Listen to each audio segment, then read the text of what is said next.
என்னது போஸ்ட் ஆபீஸ்ல போஸ்ட காணோமா? போஸ்ட் எங்க போச்சுன்னு தெரிஞ்சுக்கணும்னா இந்த வீடியோவை முழுசா பாருங்க. வாங்க வீடியோக்குள்ள போலாம். அன்னைக்கு ஒரு நாள் காலங்காத்தாலே போஸ்ட் ஆஃபீஸ் போயிருந்தேன். பத்திரிகை எல்லாம் போஸ்ட்ல கொடுத்து அனுப்பியிருக்கா சொன்னாங்க. அதை வாங்கலான்னு போயிருந்தா போஸ்ட்மேன் வந்து தூக்கிட்டு போயிட்டாருப்பா, நீங்க போஸ்ட் இல்ல அப்படின்ட்டாங்க. சரி, அவரை கண்டுபிடிச்சு ஆள்கிட்ட போஸ்ட் ஒரு வழியா வாங்கிட்டேன். வாங்கின கையோட நேரம் ஆலந்தூர் மெட்ரோ வந்துட்டேன். மெட்ரோவை பிடிச்சி நம்ம ஸ்ட்ரைட்டா கோயம்பேடு போயிட்டோம். கோயம்பேடுல எங்க வந்து பாருங்க guys, நீங்களே பாருங்க.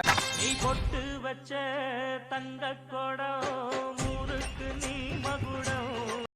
அண்ணனோட அறிவாலயத்துக்கு தான் நம்ம வந்தோம். இது பக்கத்துல நம்ம சொந்தக்காரங்களா இருக்காங்க. முத வீட்டுக்கு வந்தாச்சு. இங்க வந்து கொடுத்துட்டு நம்ம அப்படியே கிளம்பிட்டோம். கொடுத்து முடிச்சதுமே டீ காஃபி எல்லாம் சாப்பிட்டுட்டு அப்படியே கிளம்பிட்டோம். ரெண்டாவது நம்ம அத்தை வீட்டுக்கு பத்திரிகை கொடுக்குற முன்னாடி நம்ம அத்தை என்னன்னா நம்ம கண்ணத்துல ஒரு முத்தத்தை கொடுத்துச்சு. சரி இந்தாங்க அத்தை அப்படின்னு உங்களுக்கு ஒரு பத்திரிகை கொடுத்துட்டு அப்படியே அங்கிருந்து கிளம்பி நம்ம பஸ் பிடிச்சி நம்ம திருமங்கலம் போகணும். திருமங்கலத்துல சொந்தக்காரங்க அவங்க வேலைக்கு போயிட்டாங்களாம். ஸோ சரி எங்க இருக்கீங்கன்னு கேட்டா ஐசிஎஃப்ல இருக்குன்னு சொன்னாங்க. நேரம் அங்க கிளம்பி போனோம். போற வழியில நமக்கு பசி கைஸ், நமக்கு எங்க போனாலும் இந்த பசி அடக்கவே முடியல. ஸோ அதனால ஒரு பிரியாணி ஒன்று போட்டேன். போற வழியிலேயே போட்டுட்டு லிஃப்ட் கேட்டேன்.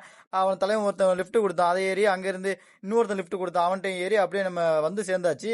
வந்து சேர்ந்த மட்டும் இல்லாம பத்திரிகை கொடுத்துட்டு நம்ம சித்தி வந்து நம்மள மேஜிக்ல கூப்பிட்டு வந்துட்டாங்க. கூப்பிட்டு வந்து நம்ம மறுபடியும் நம்மள எங்களை திருமங்கலம் பஸ் ஸ்டாப்ல இறக்கி விட்டாங்க.